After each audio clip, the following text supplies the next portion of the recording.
On the beaches, in the air, and on the fields of Europe. Ahead of NATO's summit in Warsaw, the alliance showed off its firepower on a scale rarely seen since the end of the Cold War.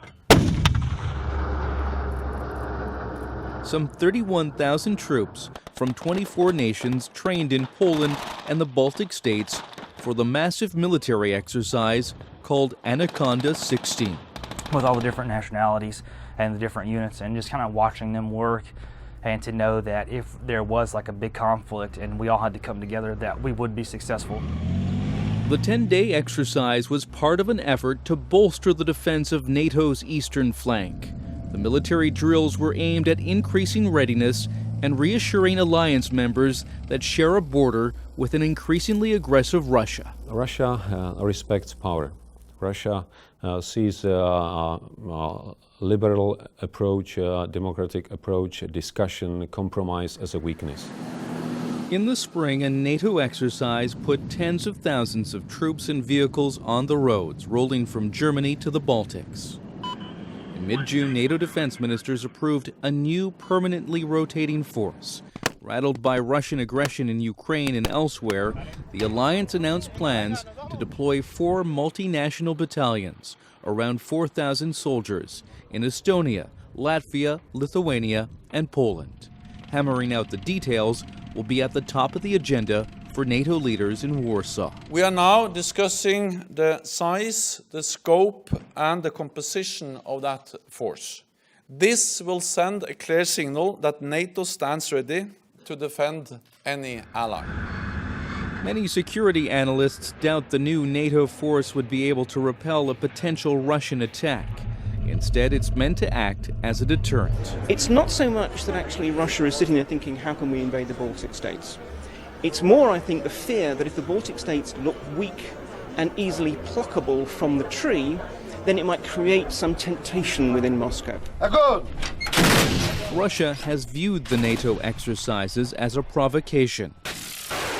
In response, it has carried out several snap military drills and said it would deploy 3 new divisions to western and southern Russia. Мы не скрываем, что у нас вызывает негативные отношения линия НАТО на продвижение своей военной инфраструктуры к нашим границам, на втягивание в военную деятельность блока других государств. Even before NATO's show of force, tensions with Russia were growing. We have 2 Russian Su-24s currently conducting multiple passes. In April, Russian jets buzzed the USS Donald Cook on patrol in international waters in the Baltic Sea. U.S. military officials described it as a simulated attack. If you've seen the movie Top Gun, okay, well, we don't need a replay of the Top Gun over the Baltic Sea. But that's the sort of activity that we've seen. It was unsafe in the movies, and it's unsafe in the airspace over the Baltic Sea today.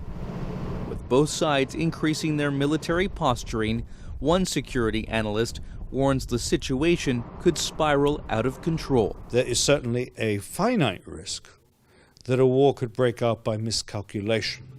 If we get into a situation that involves hostilities of any kind, our only way to deal with that now would oblige us to attack facilities on Russian national territory, which raises a huge risk of escalation of the kind we didn't face in the Cold War, when the line of contact was so much further into the middle of Europe.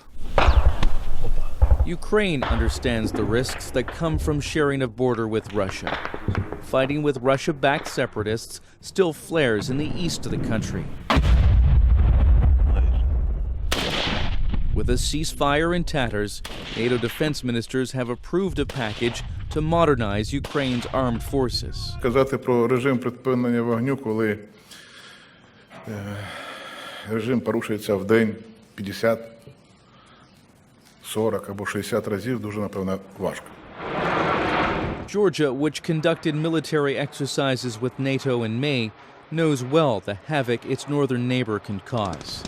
The country was invaded by Russia in 2008, and Moscow supports the breakaway territories of South Ossetia and Abkhazia. An offer to join the alliance remains a distant prospect, but Georgia's president remains hopeful. I do expect that after Warsaw Summit, we will have more tools and more resources for increasing our defensibility. All NATO members are going to be pushed to invest more in defense at the summit in Warsaw, faced with complex challenges from the Middle East, Afghanistan, and from Russia.